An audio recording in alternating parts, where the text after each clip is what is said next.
Total ఇండస్ట్రీకి శాపంలా తయారైన leakage వ్యవహారం పవన్ కళ్యాణ్కి ప్రతిసారి తలనొప్పి తెచ్చిపెడుతుంది.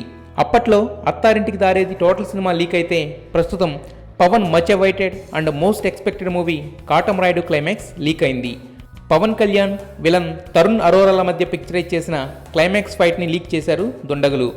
గుడి ముందు వేసిన సెట్లో blue and green mats arrange చేసి సినిమా షూటింగ్ పూర్తి చేసి ఎడిటర్ ఆఫీస్లో ఫైనల్ వర్షన్ లాక్ చేసి ఆ కంటెంట్ని విఎఫ్ఎక్స్ కంపెనీలకు ట్రాన్స్ఫర్ చేశారట. అయితే విఎఫ్ఎక్స్ పూర్తవని ఆ ఫుటేజ్ లీక్ అవడంతో అంతా ఉలిక్కి పడుతున్నారు. అయితే ఫుటేజ్పై కోడింగ్ అలాగే అది ఏ కంపెనీకి ఇచ్చారనే విషయం గుర్తించడానికి ప్రత్యేకమైన నంబరింగ్ కూడా ఉందట. దీనివల్ల ఆ ఫుటేజ్ ఎక్కడి నుంచి లీక్ అయిందనే విషయం ఈజీగా తెలిసిపోతుంది. కాకపోతే ఇలా కంటెంట్ రిలీజ్ అవ్వడం వల్ల సినిమాకి ఎఫెక్ట్ మాత్రం తప్పదు. సో ఇకనైనా యూనిట్ జాగ్రత్త పడి ఓ బ్లాక్ బస్టర్ అందించమని అడుగుతున్నారు ఫ్యాన్స్. అఖిల్ పెళ్లి ఆగిపోయిందంటూ సోషల్ మీడియాలో ప్రచారం హోరెత్తుతుంది. అయితే పెళ్లి డేట్ మారింది కానీ క్యాన్సిల్ కాలేదంటూ మరో వార్త కూడా బాగా సర్క్యులేట్ అవుతుంది.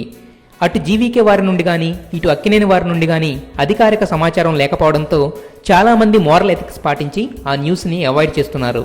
కానీ ఏదో ఒక చిన్న తేడా జరిగిందనే విషయం నాగార్జున మౌనంగా ఉండిపోవడం ద్వారా తెలిసింది.